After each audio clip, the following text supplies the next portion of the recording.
Muy buenas noches, vamos a dar inicio al panel de especialistas, que es una parte de lo que es jornadas Electrored, ¿no?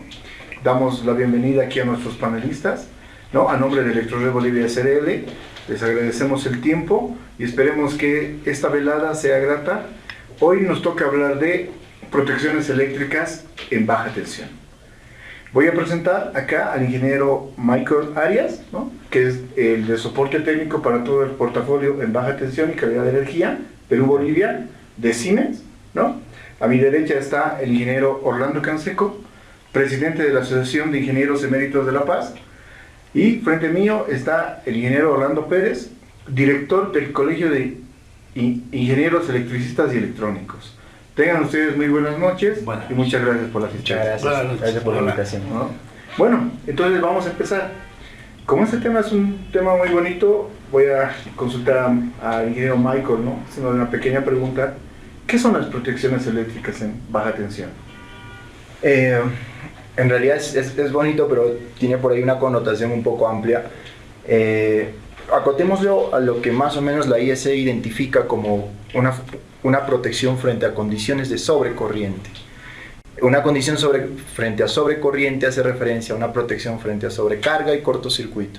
¿Sí? Frente a estos eventos, muy usualmente se identifica una coordinación de protecciones cuando hay una coherencia de coordinación entre un interruptor aguas abajo y uno aguas arriba. En media y alta tensión se identifica así tal cual, coordinación de protecciones en baja tensión. En baja tensión, el estándar de la 947-2 lo identifica bajo el término de selectividad.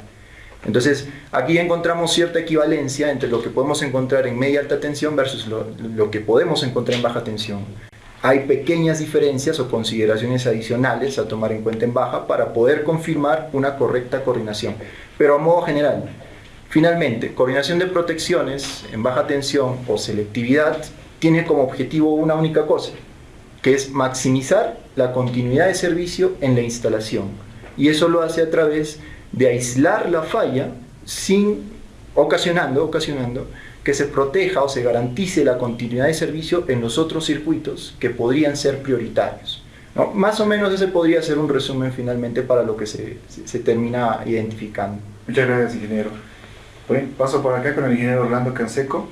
Ingeniero, ¿por qué son importantes las protecciones eléctricas? Bueno, primero que nada, el tema de protección dice todo. Hay que proteger primero la vida humana. Entonces, la energía eléctrica tiene sus pequeños o grandes problemas si no se protege a la persona. O sea, es la vida humana la que hay que proteger y para eso, lógicamente, se han creado o hay accesorios que nos admiten ese tipo de protección. Conocemos los interruptores, conocemos, y antes las palancas famosas que todavía en Bolivia existen en Bolivia y en el altiplano boliviano se ven todavía este tipo de instrumentos que servían no para proteger, sino para evitar de que se quemen a los equipos en realidad, sus focos, que es lo máximo que cuidan en el altiplano. Pero ya han entrado los térmicos de tal manera por el hecho de que al haber un cortocircuito saltan estos y deja de existir energía eléctrica. De manera que la población o el que hace uso de la energía eléctrica en este caso, estaría de alguna manera protegido, de alguna manera, pero los disyuntores de inicio no son suficientes y bastantes para proteger la vida humana. De manera que, si no existe protección, el ser humano está propenso a tener inconvenientes y hasta perder la vida. De manera que, sin el término de protección, que es un término grande, importantísimo de lo que es energía eléctrica, no podríamos garantizar la vida humana. No tendríamos esta circunstancia en ninguna instalación domiciliaria, industrial, comercial y de toda índole, si no tenemos la protección. Primero que nada, hay que proteger la vida humana.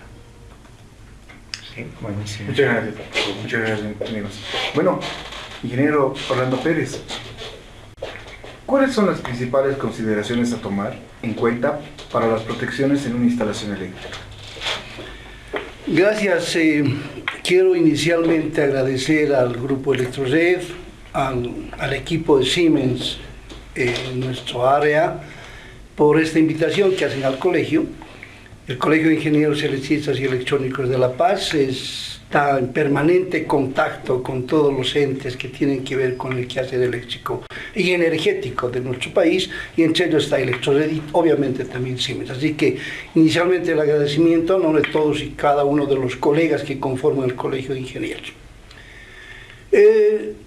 Las protecciones ya lo definió Michael en el inicio, en base a una norma IEC, la cual estandariza cuáles son, digamos, los conceptos básicos de una protección. También Orlando planteó el tema como prioridad, la preservación de la vida humana. Básicamente están dos conceptos importantes ahí.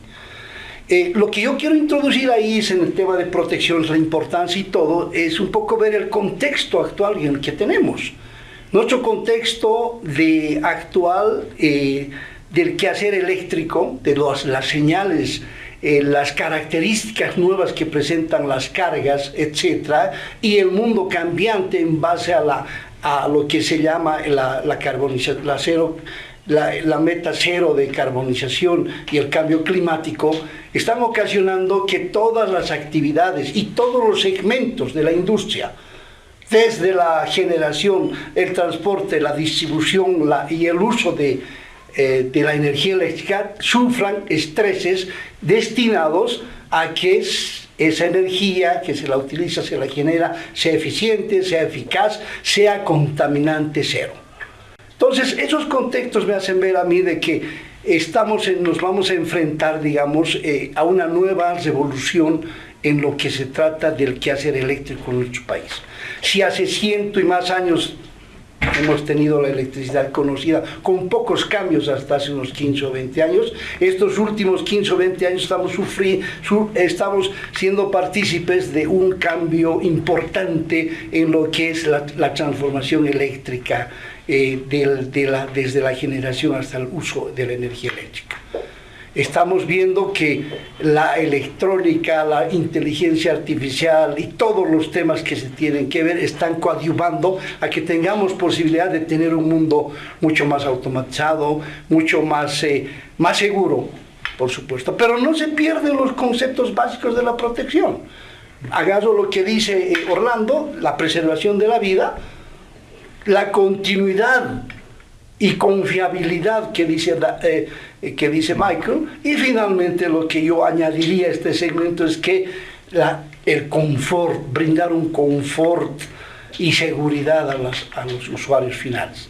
Esto es importante porque los usuarios finales son el destino de cualquier tecnología que se presente. Gracias inicialmente. Gracias a usted.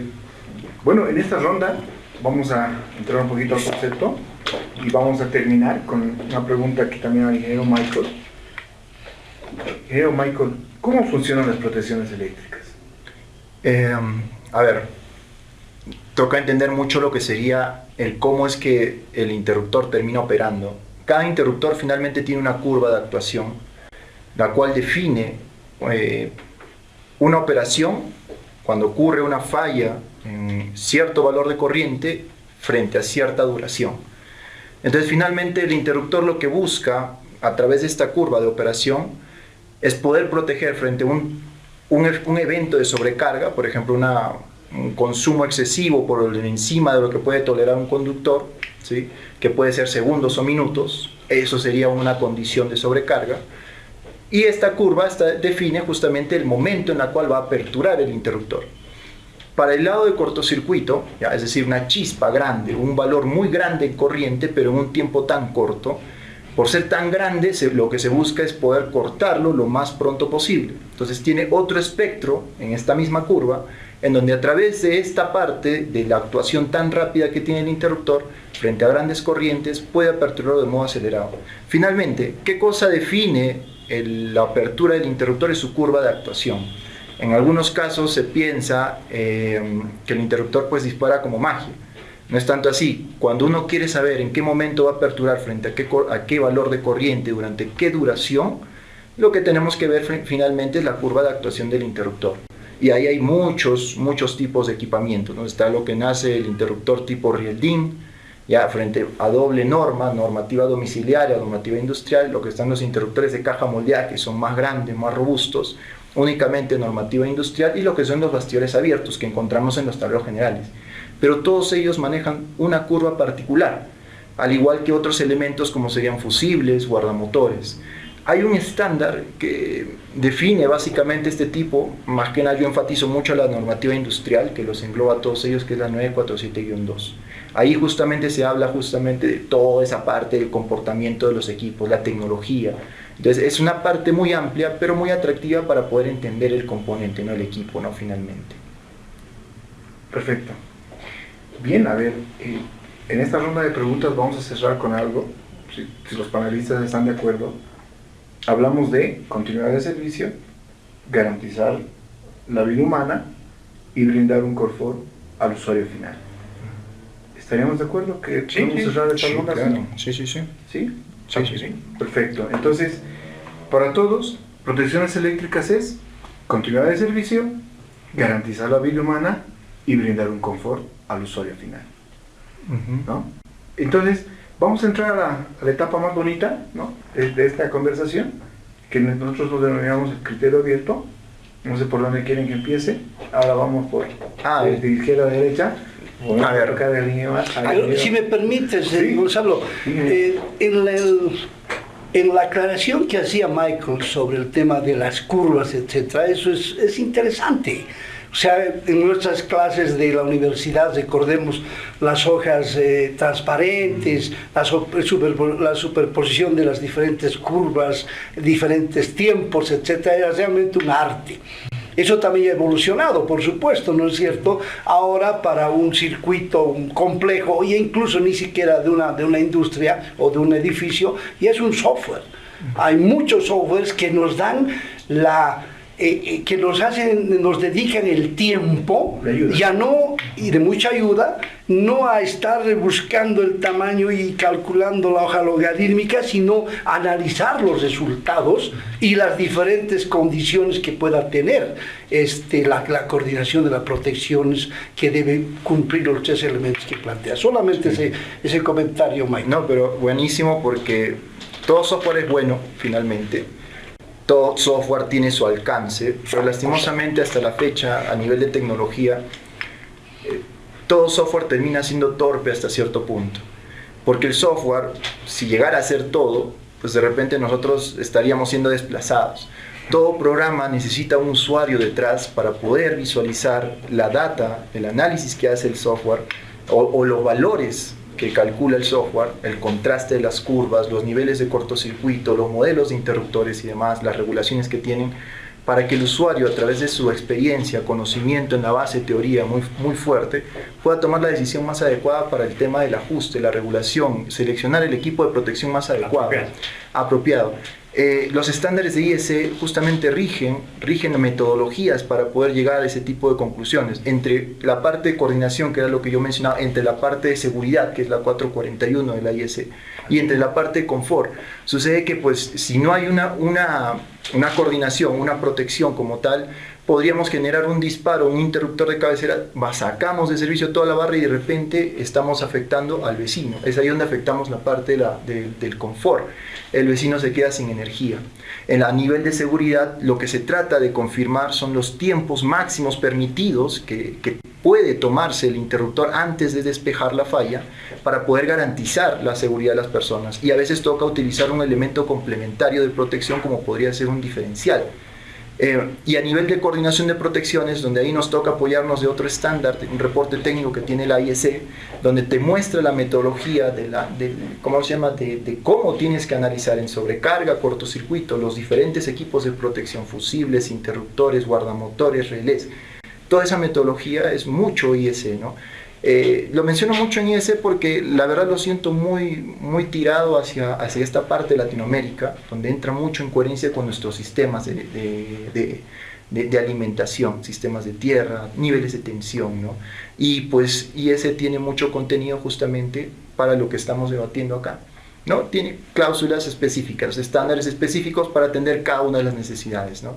Entonces, finalmente, para lo que comenta usted, los software en el mercado, por básicos, por robustos, son muy buenos, algunos te ayudan un poco más que otros, pero van a necesitar de todas maneras a un ingeniero detrás para poder entender qué es lo que está haciendo. Correcto. Y poder tomar la decisión final para garantizar la seguridad de las personas, ¿no? Y demás. Correcto. Eso es mucho para tener en cuenta. Perfecto, ya, señor Michael. Bueno, a ver, vamos a cambiar un poquito, ¿no? Vamos a empezar por el ingeniero Orlando Pérez, ¿no? Vamos a darle un respiro al ingeniero Michael. Ingeniero, a ver, ¿algún criterio, vivencia que usted nos podría aventar aquí a la mesa redonda acerca de esto de protecciones eléctricas? Lo dejo abierto, ingeniero, porque nos pueda comentar. Gracias.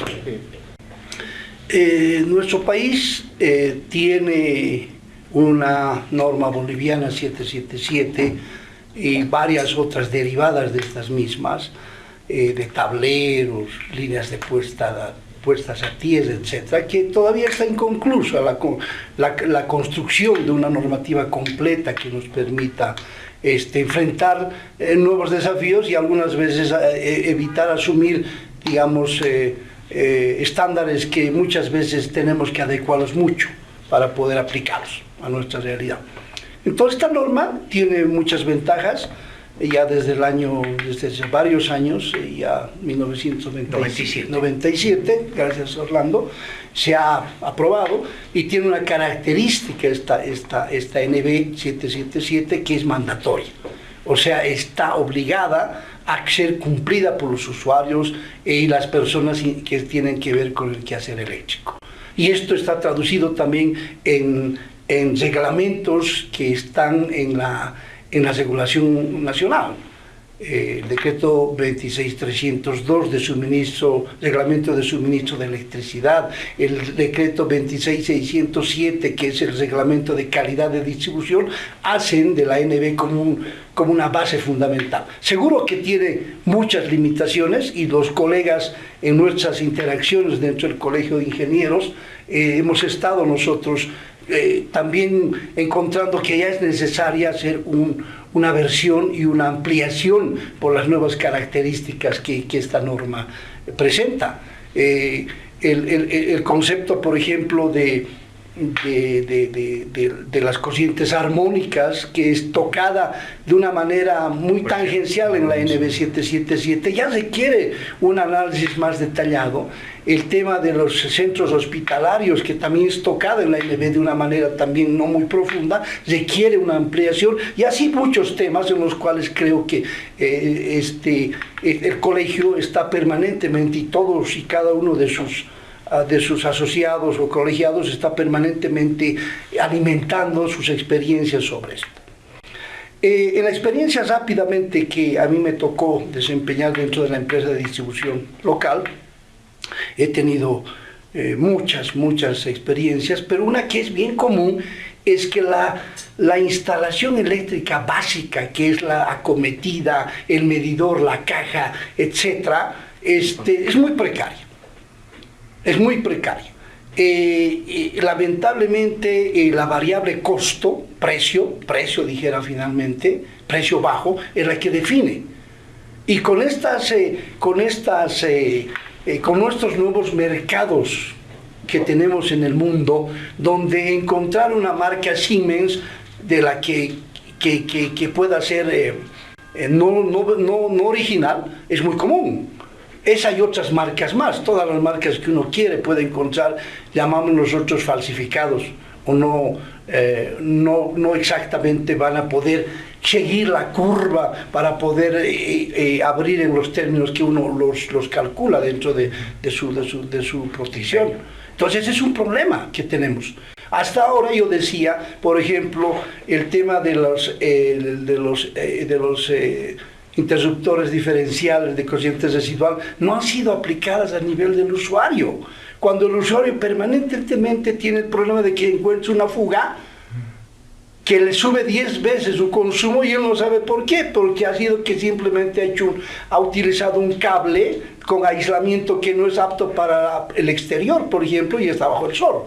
Y bajo los años empieza a quebrajearse, hace un contacto antes y ya, de la noche a la mañana aparece con un consumo de miles de kilovatios hora que están registrados en el medidor, pero que él no los entiende. Entonces creo que hay varios temas y yo felicito a a Electrored en este caso por este avance que han hecho y con sus aliados como en este caso Siemens, porque hay que empezar a socializar en los diferentes niveles que existe sobre el uso básico, analítico si quieren, y normativo de lo que es la energía eléctrica. Entonces son esos elementos que quisiera plantear como temas de este punto. Gracias. Estamos dejando que esto continúa, ¿no? Entonces tenemos que hacer un tomo 2. Sí, yo considero de las explicaciones dadas, pues prácticamente son determinantes y las hemos vivido. Pero también hay que decir lo siguiente, de que si bien tenemos una norma, la norma boliviana 777 con sus ciertos anexos, tenemos un problema de debilidad en Bolivia. No hacemos la fiscalización, de manera que se proyecta, por decir algo, el proyectista, el ingeniero, diseña un determinado tablero, un determinado circuito, y la calidad que hay en el mercado de cables, de disyuntores, que es lo que más se utiliza en la parte domiciliaria, son de mala calidad, porque no hay control de calidad en Bolivia. Entonces tampoco podemos garantizar el nombre, por muy bonito que suene. Siemens, por ejemplo, lo están falsificando y eso es lo que nos perjudica y lo que crea problemas de la seguridad, la vida humana corre peligro. De manera que dos aspectos tendríamos que pensar de que tiene que ser, y esto lo digo así abiertamente porque yo he participado mucho en el tema de la primera norma boliviana y ha costado hacerla, pero ya tenemos un parámetro, un punto de partida. Se ha mejorado con una segunda edición y hay todavía cosas por mejorar. Por ejemplo, debe incluirse necesariamente a ese requerimiento que es de uso obligatorio, debía haber la fiscalización, donde el profesional participe dando su visto bueno. Hay muchos temas que se pueden plantear. Por decir algo, la fiscalización en la primera etapa, dependiendo qué institución toma la determinación, en este caso tendría que ser para la parte eléctrica, y en baja tensión del Colegio de Ingenieros Eléctricos y Electrónicos de La Paz y los que existen en Bolivia. ¿Qué hacían? La primera visita gratuita, donde si está en condiciones apropiadas la instalación eléctrica ya terminada, darle el certificado de habitabilidad. Si no tiene ese certificado o no cumple la normativa, entonces se le dice y se lo observa. El térmico principal no es el apropiado, el cable no es el apropiado, porque no le vamos a echar la culpa a la protección, sino desde el cable tenemos que ir viendo. Entonces, todo aquello tenemos que ir haciendo conocer, y por ir a una segunda inspección ya se cobrará, y si una tercera, a la cuarta ya hay que negarle la instalación porque está mal instalado y tiene que ser renovado. Entonces, tenemos que llegar a esos conceptos para garantizar la vida humana, para el confort y para todo. De manera que experiencia la hemos tenido. Yo personalmente en mi vida profesional he utilizado muchas marcas porque el cliente quería utilizar porque era más barato. ¿Y con qué conclusión? Que se cortaba la corriente y seguía en la parte de on, como si estuviera habilitado, y la corriente, o viceversa, saltaba el térmico, pero saltaba internamente, se conectaba y había corriente permanente, ya no se lo podía bajar. Entonces, la calidad, reitero, el control de calidad es importante, y desde luego, quiero decirles que cuando se hizo la primera norma boliviana, Siemens fue uno de los principales en aportar en que se realice esta norma y auspició con su aporte económico para que salga editado a través del Colegio de Ingenieros Eléctricos y Electrónicos la primera norma boliviana. O sea, tuvo el apoyo de Siemens aquella vez. Entonces se hizo también una presentación en Santa Cruz, y a la que yo tuve la oportunidad de asistir para explicar en qué consistía la norma boliviana. Entonces, eso nos hace falta, seguir haciendo este tipo de acercamiento hacia los que van a utilizar, concientizar de que no solamente es colocar un tablero cualquiera y que cueste nada o mucho, pero que no rinda el objetivo principal. De manera que hay muchas cosas que todavía comentar, pero quiero ceder la palabra y seguiremos comentando. Sí, seguiremos. Querido Michael. ¿Alguna experiencia. experiencia? Experiencia personal es mi departamento, por ejemplo. Sucede que son dos entidades distintas, para este caso puntual. Yo adquirí un departamento donde me dieron un tablero pequeño, salidas de alimentación a tomacorrientes de 16 amperios, luminarias de 16 amperios y mi interruptor de cabecera de 25 amperios. Yo tranquilo, sin ningún inconveniente, pero no me di cuenta que la concesionaria me estaba habilitando alimentación en baja tensión. Entonces, cuando yo conecté, ya en los primeros días de alimentación, conecté mi laptop, es usual que en los puntos de tomos a veces aparezca una pequeña chispa. Lo curioso es que cuando lo conecto, se fue la luz. Yo reviso mi tablero eléctrico y todo estaba conectado. No entendí por qué se había ido la luz y quién había disparado. Cuando termino comunicándome con la empresa distribuidora de energía, de luz, yo bajo, los acompaño, vinieron como a las 4 horas más o menos, los acompañé a ver el tablero y resulta que la llave térmica que me habían puesto era 16 amperios y era de una marca pues no reconocida, claro, marca Patito por ejemplo, donde yo tenía en mi departamento, la empresa que hizo la torre, los departamentos, sí tomó ciertas consideraciones, criterios, al menos al seleccionar los componentes, pero cuando solicitó a la concesionaria la energía, no contrastó la coordinación. Entonces, a esta pequeña chispa, y eso me pasa cada cierto tiempo, en realidad cada vez que conecto algo, salta el interruptor de abajo, y tengo que estar llamando, porque ese tablero es de propiedad de la concesionaria, yo no puedo intervenirlo. Entonces, cada cierto tiempo me quedo sin luz por haber conectado pues algún equipo como que le digo, mi laptop, cosas personales. Entonces, esto es un ejemplo muy pequeño, ¿no? Si nosotros lo extrapolamos a instalaciones tipo hospitalarias, donde de repente ahí sí perder la continuidad de servicio, ¿sí?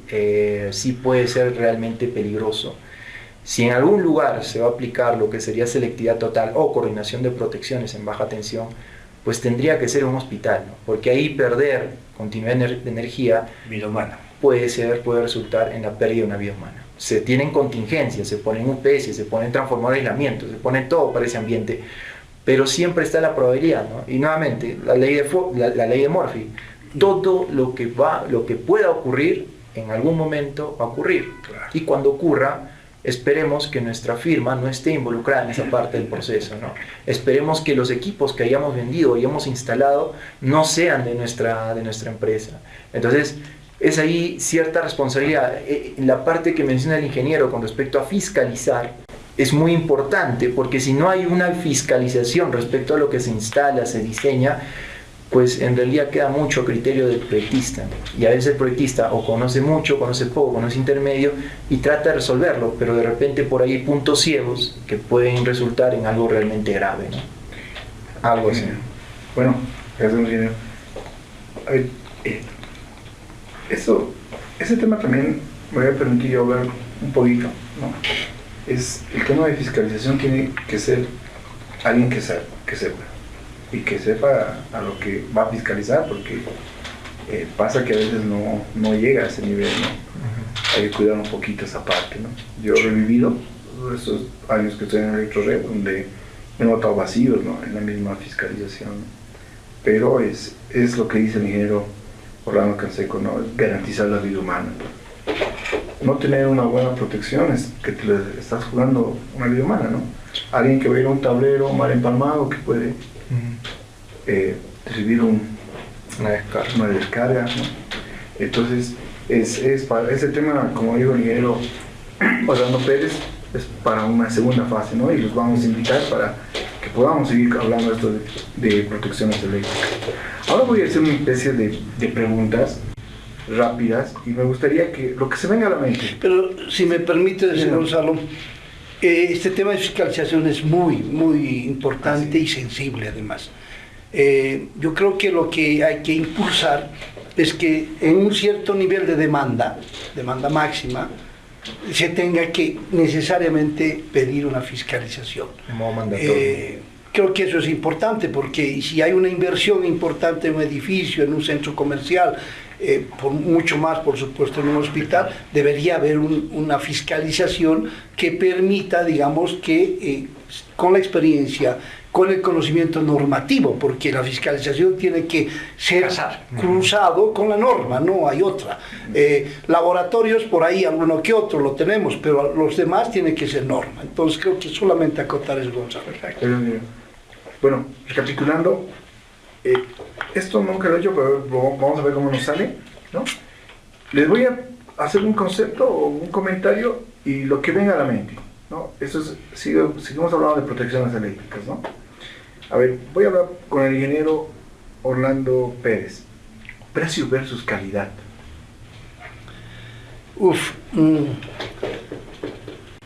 En un mundo competitivo, el cual yo creo en un mundo competitivo, esta relación tiene que ser la óptima, debería ser la óptima. Lamentablemente, los países que estamos, digamos, fuera del desarrollo relativo tecnológico que nos llaman, ya no somos tercermundistas, somos de desarrollo relativo tecnológico menor. Nos encontramos con ciertas paradojas, como que algunos materiales, dispositivos, equipos resultan ser más caros que afuera.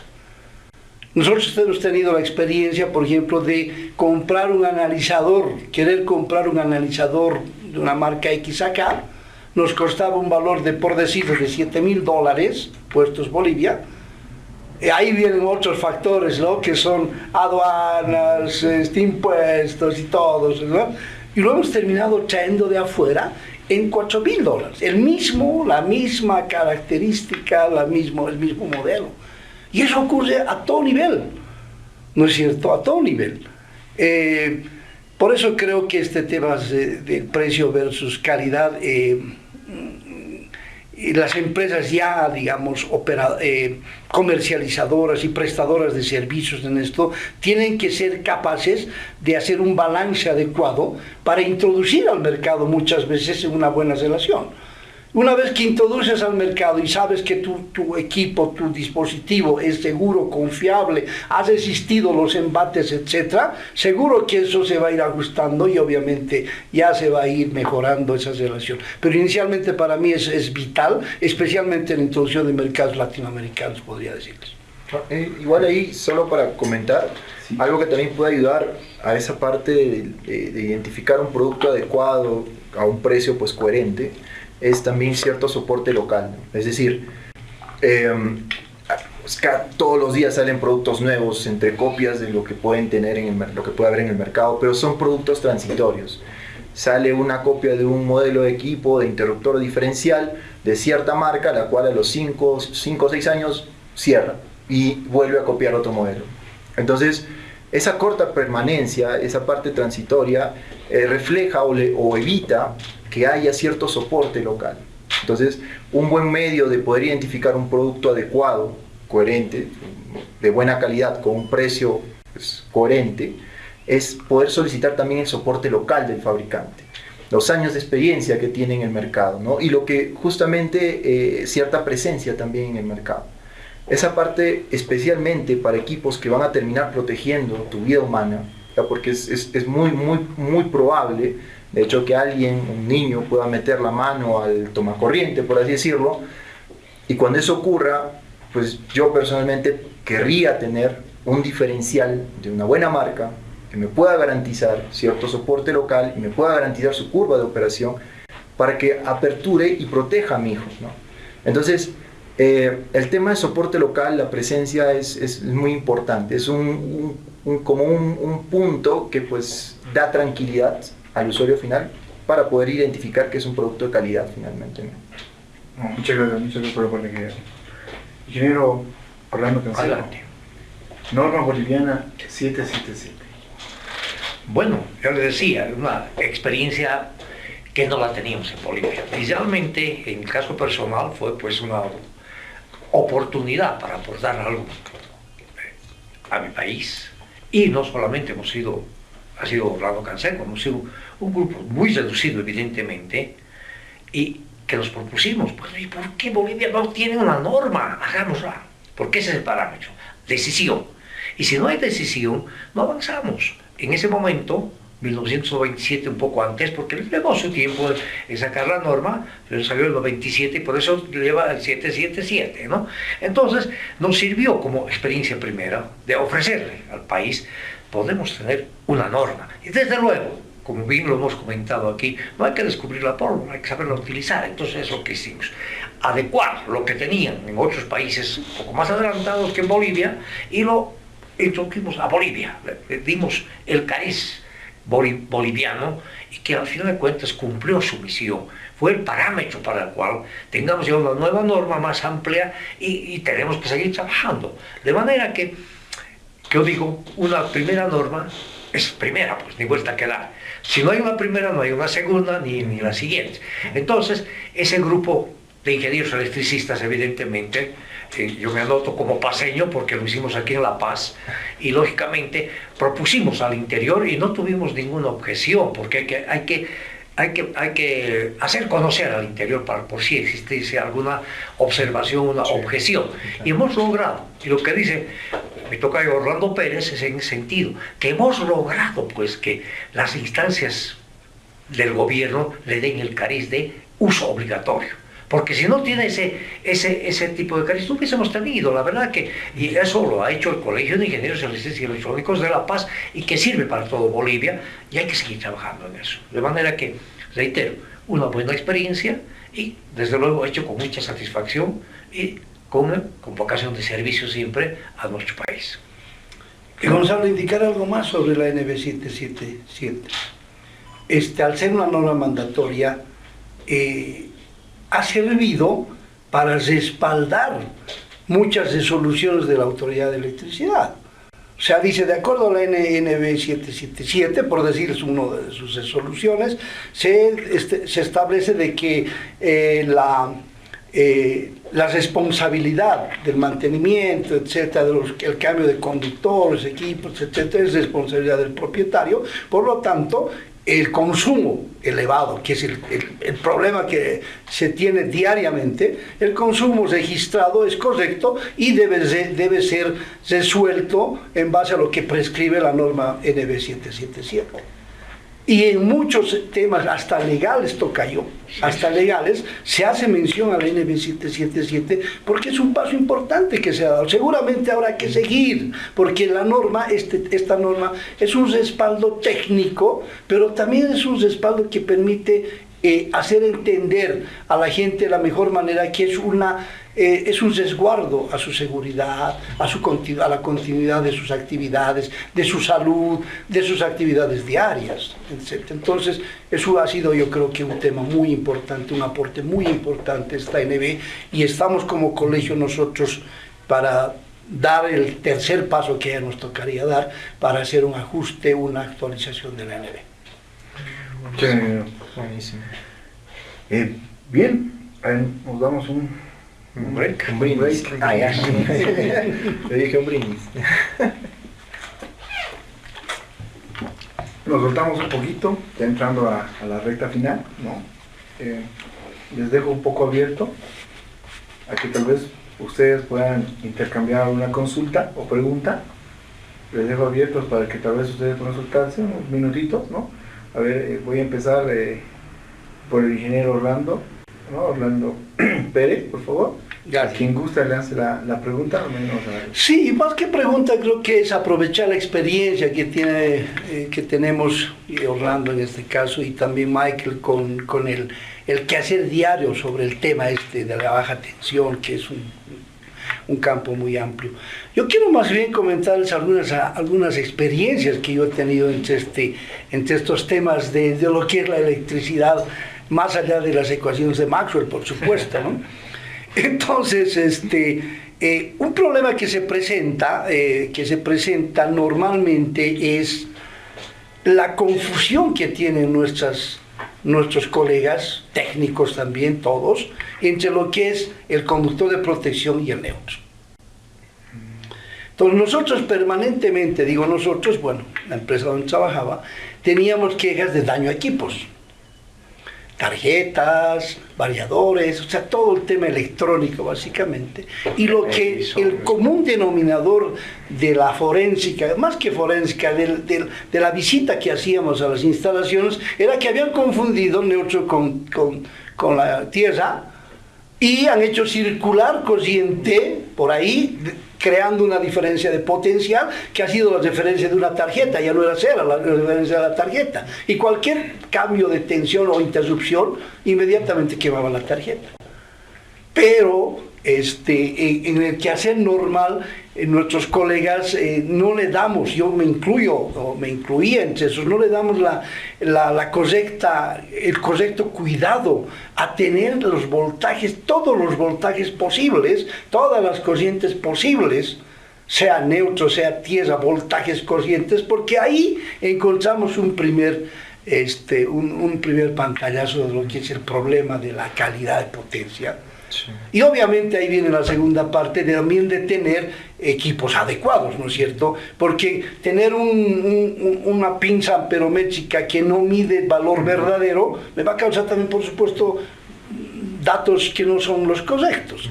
O que tenga un analizador de redes, o finalmente el instrumento que sea necesario. Entonces, he visto de manera común de que confunden básicamente el neutro con la tierra, y muchas veces no lo hacen los originales, digamos, diseñadores y constructores, sino un electricista que le ha pedido que saque 220, saca 220, pues por supuesto 230, saca 280, de cualquier, yo te saco 280, pero está sacando un 280 de la tierra, ¿no es cierto? Que tienen una equipotencialidad por ahí, bueno, eso ya son, pero ese es un tema bien común que quería comentar. No, muchas gracias.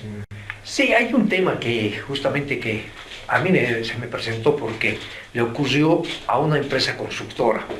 Con su tractor levantó y le voló la línea de baja tensión.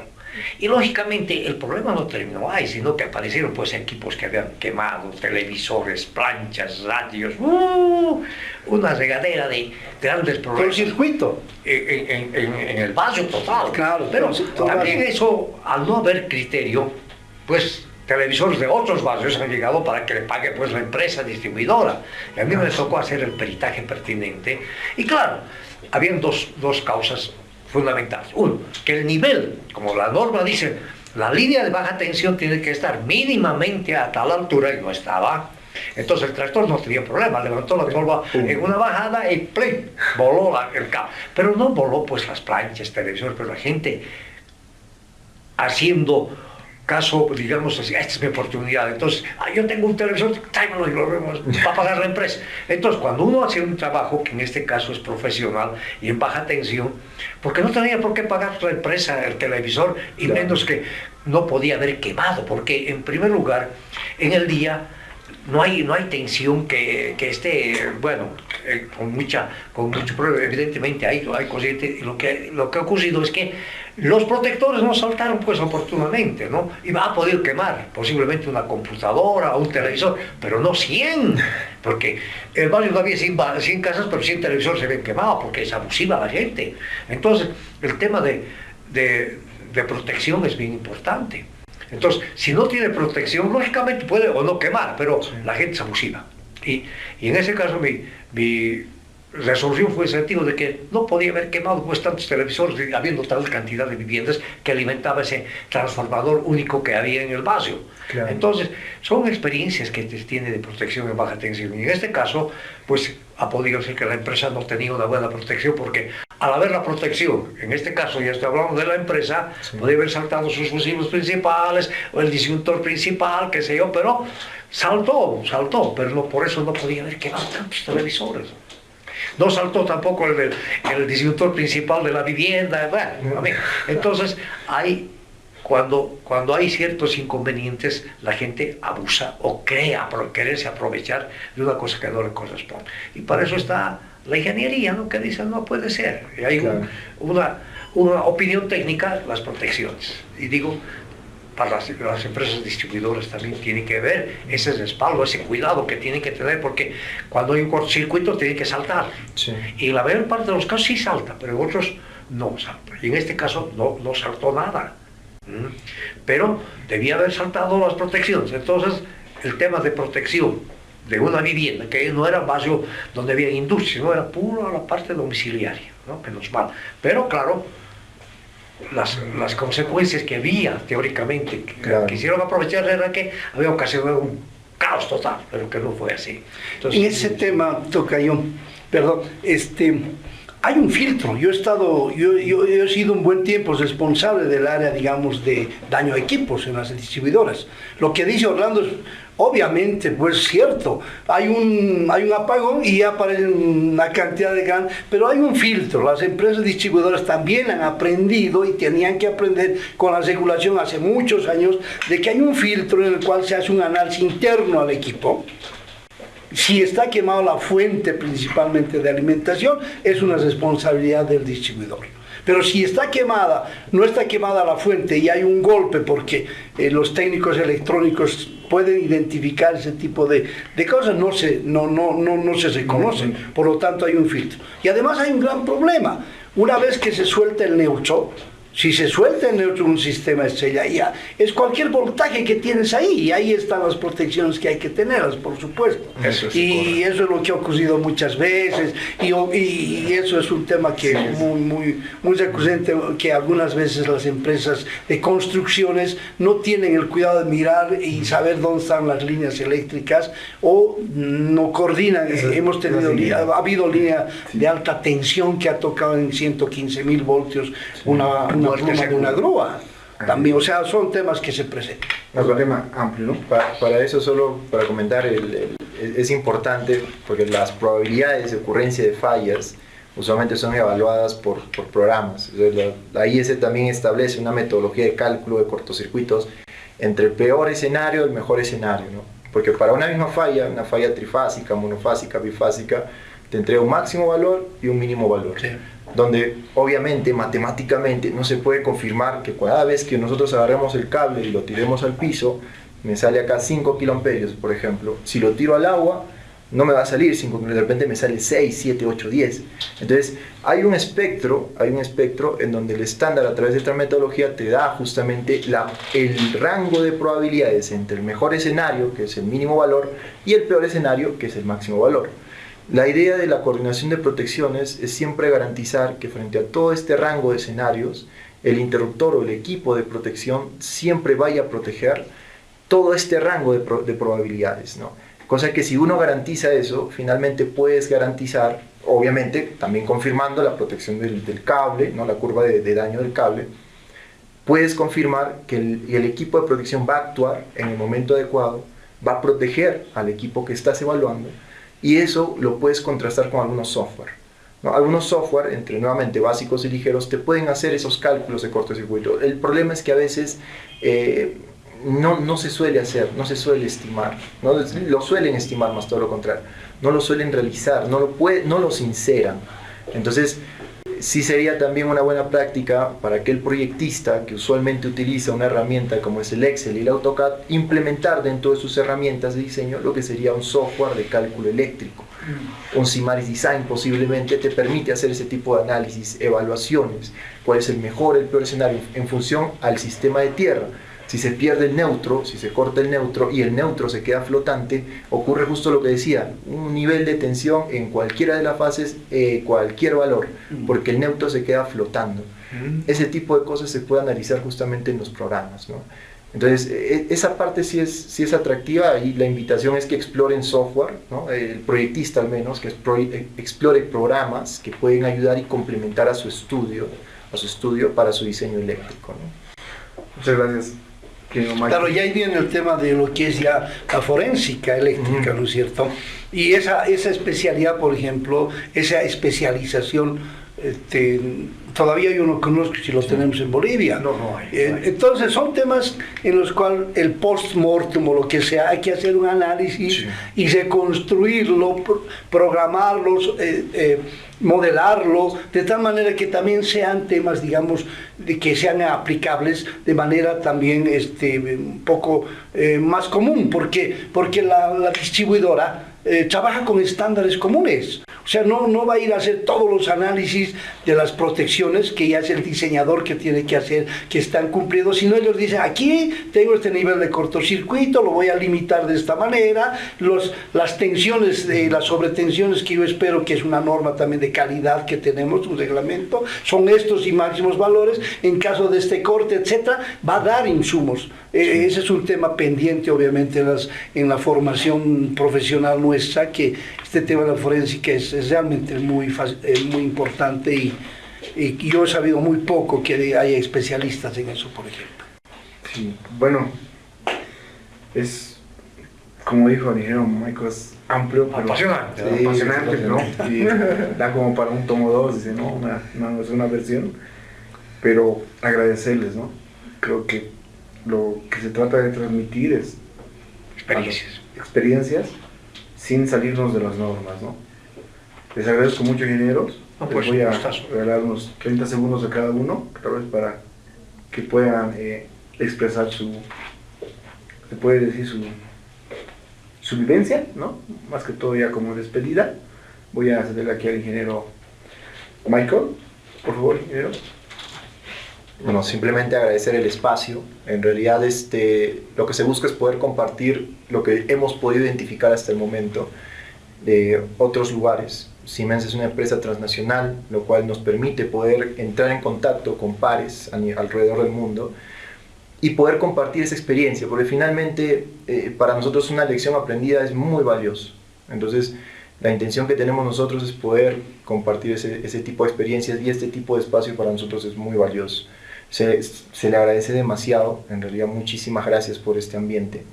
Y nada, están totalmente invitados a contactarnos en cualquier momento para poder conversar, reunirnos, debatir. El debate para mí es muy atractivo, siempre se abren cosas nuevas, uno nunca lo sabe todo, y mientras más aprendes te das cuenta que menos sabes. Entonces, agradecerles, muchísimas gracias, ingenieros, gracias.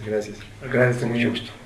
Sí, yo quiero comentar un tema interesante que no lo hemos tocado todavía, pero es para un segundo tono. Evidentemente el tema de protecciones, el tema de protección está destinado prácticamente, en general, a todos nosotros, como habitantes de una ciudad, de un país, qué sé yo, en baja tensión. Entonces, debemos dedicarle mucho tiempo, porque somos millones pues, que estamos involucrados en este tema. Los que son en menos cantidad son los distribuidores, que también tienen que proteger sus sistemas, y lógicamente es otro rubro, evidentemente, por eso decía, es un tema de un segundo tono, porque la protección también tiene que estar ahí, en la parte de las distribuidoras, en la parte de las generadoras, qué sé yo, porque hay momentos en que salta el sistema y no sabe por qué, y no sabe qué tiempo, y si no hay un sistema apropiado en un hospital, estamos prácticamente con el riesgo de que no una sola persona, puede ser muchos hospitales, que pueden cosas. Entonces, el tema de protección en términos generales es importantísimo, sea en baja tensión, media tensión, alta tensión, y que tenemos en Bolivia hasta 230.000, con opción que vamos a entrar a 500.000. Pero el tema de seguridad ya son las empresas, no somos nosotros los habitantes de un domicilio que tenemos que tener el cuidado de la protección. Es nuestra responsabilidad. O sea, hay que añadir a todos los tres temas la responsabilidad que tenemos nosotros. Muchas gracias, ingeniero. Muy bien. Muchas gracias. Ingeniero Orlando Pérez. Gracias, Gonzalo. Antes de cerrar la parte mía, yo quiero agradecer al equipo de Electrored, a todos los amigos de Electrored, René, Ismael,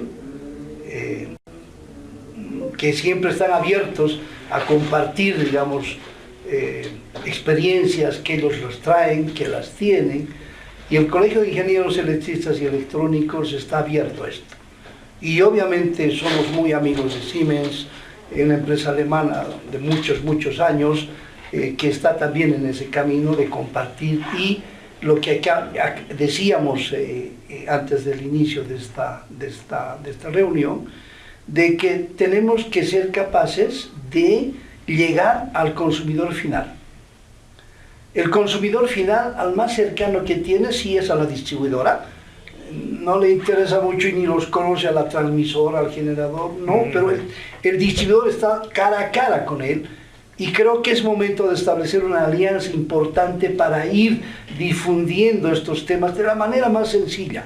¿Qué sería la alianza? Que creo que lo hemos presentado, una alianza en estos temas técnicos a los niveles que correspondan, la universidad por supuesto, el colegio como ente con la Sociedad de Ingenieros de Bolivia, las empresas que están en el rubro de la energía, la empresa distribuidora y la autoridad de electricidad y el municipio por ahí, pero tal vez hasta la autoridad de electricidad. Creo que ese clúster de intereses para informar al consumidor y al cliente final va a ser muy bien visto porque hay mucha experiencia, mucho conocimiento en todos estos segmentos que tienen que ser dedicados a esta gente que necesita conocer y tener una noción de lo que es la energía eléctrica de la manera más segura.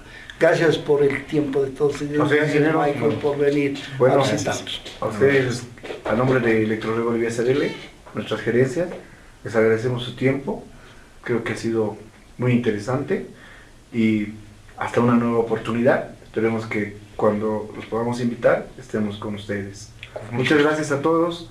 Muy buenas noches. Hasta una nueva oportunidad. Muchas gracias. Hasta luego. Hasta luego. Gracias.